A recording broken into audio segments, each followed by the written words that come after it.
Good morning बच्चों।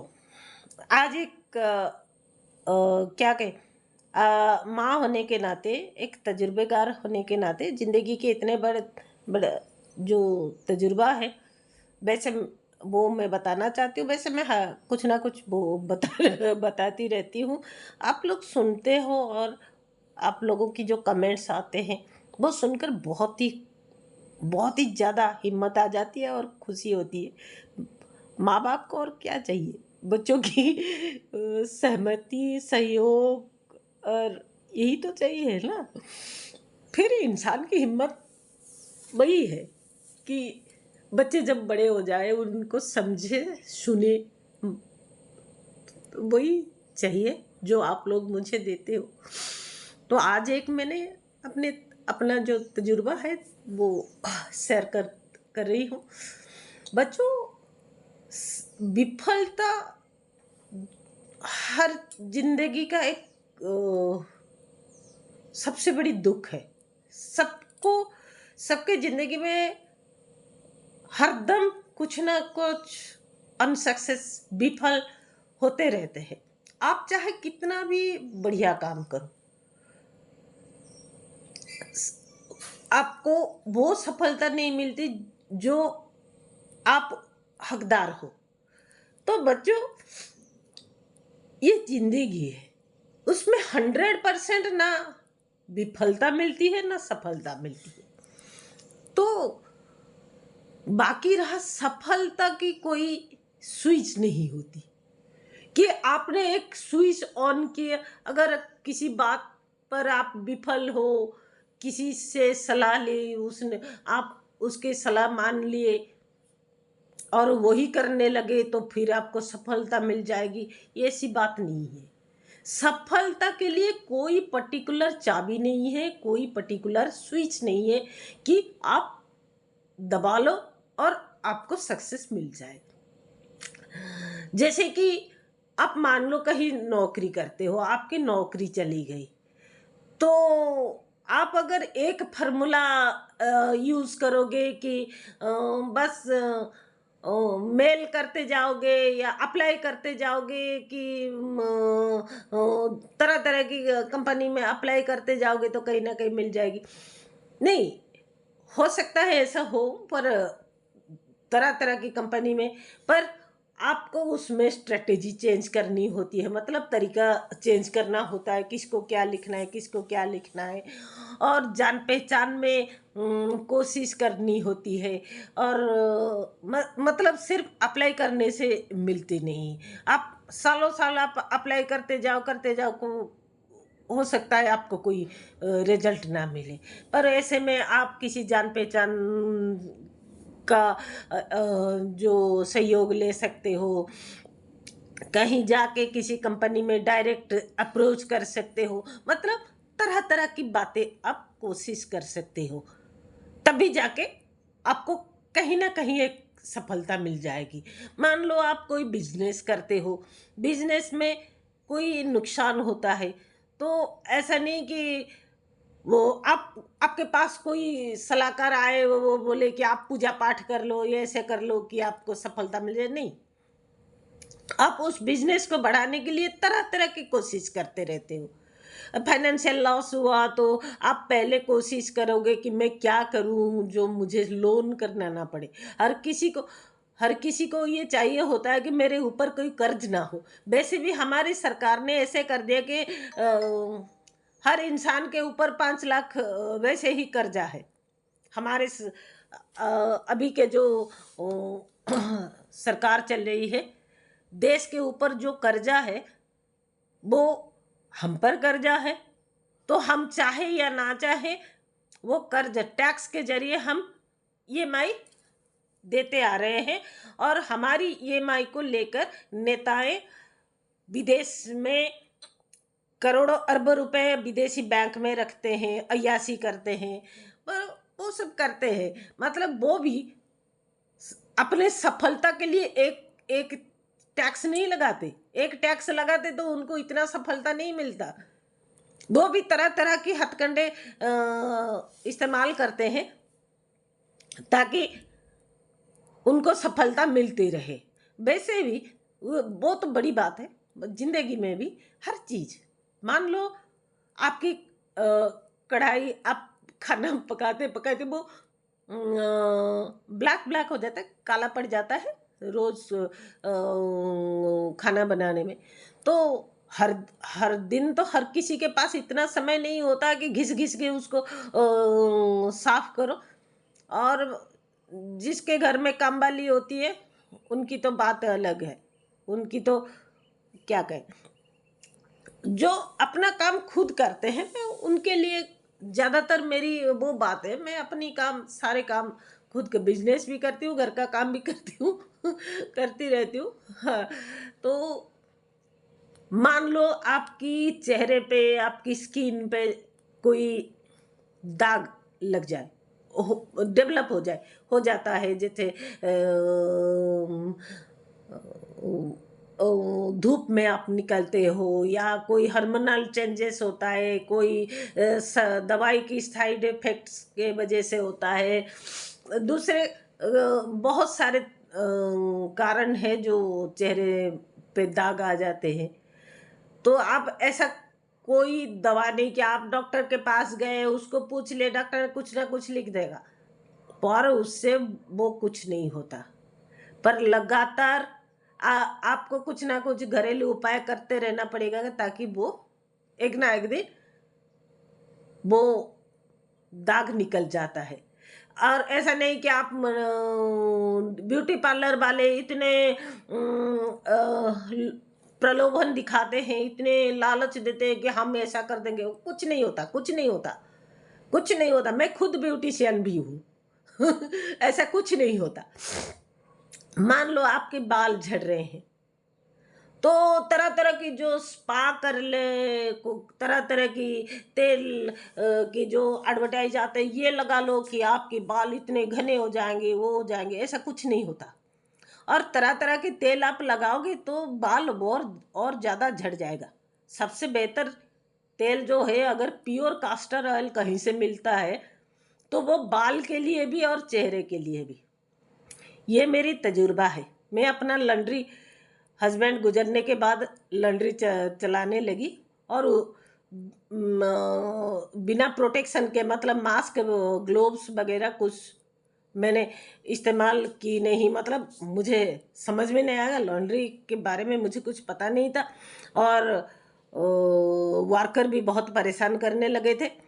तो मैं काम में ऐसे उलझ गई, खुद की प्रोटेक्शन नहीं कर पाई, तो मेरे वो जो केमिकल की जो फ्यूम्स निकलते थे, उसमें मेरे चेहरे पर दाग आ गए। और मैं डॉक्टर के पास गई, लाखों रुपए खर्च किए, वो कुछ नहीं हुआ। फिर मैंने अब कुछ कुछ मेरी नानी आयुर्वेदिक, मेरी नानी, नाना तो पंडित थे ही, मेरी नानी आयुर्वेदिक एक्सपर्ट थी, लगभग डॉक्टर ही थी। तो उसकी जो बातें मैं याद करती रही, फिर धीरे धीरे धीरे धीरे घरेलू उपचार करती रही, और सबसे बेहतर मुझे मिला कैस्टर ऑयल। मतलब कम से कम 2-2.5 लाख चेहरे पर खर्च करने के बाद मुझे 350 रुपये लीटर वाली कास्टर ऑयल मिला, और मेरा चेहरा एकदम काला पड़ गया था। अब धीरे धीरे वो सब जा रहा है, और बाल झड़ गए थे, वो जो केमिकल फ्यूम्स आते हैं। पर एक दिन में ये सब नहीं होता, उसके लिए टाइम लगता है। और अगर डॉक्टर की माने तो डॉक्टर की दवा खाओगे तो उसका साइड इफेक्ट अलग, आपको गैस्ट्रिक हो सकता है, उसकी वजह से बाल और झड़ेंगे, और चेहरे पे दाग और आएंगे। ऐसा नहीं कि हर कोई अमेरिका चला जाए और प्लास्टिक सर्जरी करा ले, ये करा ले, वो करा ले, ऐसा तो होता नहीं। और प्लास्टिक सर्जरी करा लो तो उसका साइड इफेक्ट अलग। अगर कोई बोटॉक्स लेता है, कोई प्लास्टिक सर्जरी करता है, तो वो तो धूप में नहीं निकल सकता, वो तो हरदम मेंटेनेंस में रहेगा, फिर रेगुलर लाइफ तो जी नहीं सकते। तो हम तो बात करेंगे आम जिंदगी की, जो रेगुलर लाइफ, हम तो साधारण लोग हैं। हम इतना नहीं कि हरदम एसी में रहे, हमारे आसपास 4 लोग रहे हमारे केयर करने के लिए, ऐसे तो है नहीं, हम साधारण लोग हैं। तो हम अपना बात करेंगे, हम इतने हाई फाई बात करने की क्या जरूरत है। तो बच्चों, सफलता की कोई स्विच नहीं होती, रेगुलर आपको मेहनत करनी होती है।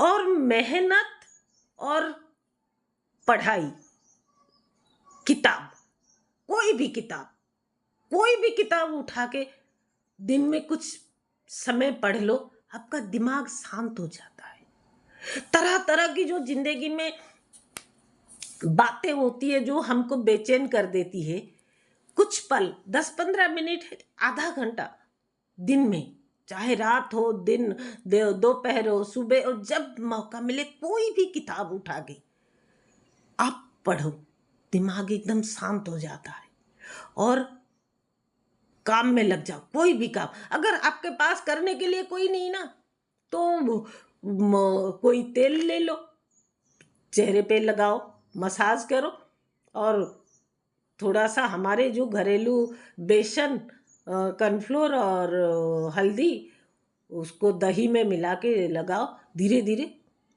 आपका चेहरा भी चमक जाएगा और आपका टाइम का जो मैनेजमेंट है, जो आपको कहीं बोर लगता हो, चिड़चिड़ा लगता हो, किसी ने कुछ कह दिया हो, अगर दिमाग आपको गुस्सा आ रहा हो, तो आप क्या करोगे? अपने चेहरे की मसाज करो, अपना ख्याल रखो, वो चिड़चिड़ापन वैसे चला जाएगा। मतलब एक आदत डालनी होती है, ऐसा नहीं कि कहीं से कुछ सुना और एक बार कर दी। एक बार करने से पता चलेगा कि हाँ, सच में ऐसा होता है कि नहीं। तो बच्चों, सफलता की कोई चाबी नहीं होती, कोई स्विच नहीं होती कि आप ऑन करो और सफलता मिल जाए। सफलता बस कंटिन्यूस प्रोसेस होता है, लगातार आपको कुछ करना होता है। जैसे इतने साल कांग्रेस की शासन रही, वो लोग सुस्त हो गए तो उनकी शासन चली गई। दूसरे लोग लगातार 50 साल से दूसरे पार्टी कोशिश करती रहती थी, अब वो उनको सफलता मिली। अब कांग्रेस वाले कोशिश कर रहे हैं, कभी ना कभी उनको भी सफलता मिल जाएगी। मतलब हर चीज कंटिन्यूस प्रोसेस ही जिंदगी है, लगातार चलते रहना, लगातार कोशिश करते रहना ही जिंदगी है। एक झटके में ना विफलता मिलती है ना सफलता मिलती है, कंटिन्यूस प्रोसेस। अगर आप लगातार आलसी बनोगे, कोई कोशिश नहीं करोगे, तो जो आपके पास है वो धीरे धीरे आपसे दूर हो जाएगा। चाहे रिश्ता हो, सामान हो, कुछ हो, आपसे दूर हो जाएगा। आप विफल हो जाओगे, फिर तरस जाओगे कि हाँ, मेरे पास ऐसा था। क्योंकि मान लो आप 100% सही हो, आप सब कुछ सही करते हो, पर आपके आसपास के लोग उतने सही नहीं होते ना, जितने, चाहे आपके घर वाले हो, फैमिली मेंबर हो, या आपकी दोस्त हो, या आपके कलीग्स हो, कहीं काम करते हो, पढ़ाई करते हो, कुछ भी करते हो, उतना वो लोग आपके जैसा नहीं है ना। आप जैसे हो, अच्छे हो, बुरे हो, जैसे भी हो, वो लोग आपके जैसा नहीं। पर हमको जीना है तो हमारे आसपास के लोगों के साथ है, तो हमारी सफलता वो ये सारे सराउंडिंग पर डिपेंड है। मतलब हमारी जो चारों तरफ जो होता है, उस सबको, सबके साथ हमको जीना ही है, जिंदगी वही है। तो बच्चों, मेरा ये कहना है, जो भी आप करते हो, अगर आपके जिंदगी में जो भी कमियां होती, जो भी नकारात्मक बात होती है, उसको सकारात्मक बात में फिर से तब्दील करने के लिए, फिर से सफल होने के लिए आपको लगातार कोशिश करते रहना पड़ेगा हर दम। और इस कोशिश का एक बड़ा बड़ा रास्ता है कि दिमाग शांत रहे। और दिमाग शांत होने का एक ही मंत्र है जो मेरी तजुर्बा है कि किताब, कोई भी किताब, अच्छा हो बुरा हो, कोई भी किताब। अब बुरे कोई किताब को आप बुरा कैसे समझ मान सकते हो किसी की सुनने पर? हो सकता है वो उस किताब में जो लिखा है उस पढ़ने वाले को बुरा लगे, पर जब आप पढ़ोगे आप शायद उन उसमें से कुछ अच्छा हासिल कर सकते हो। तो दिमाग शांत रहे तो इंसान लगातार काम कर सकता है। लगातार काम करना सफलता की ओर ले जाता है। और दिमाग शांत रखने के लिए किताब पढ़ना सबसे जरूरी बात है। जय जगन्नाथ।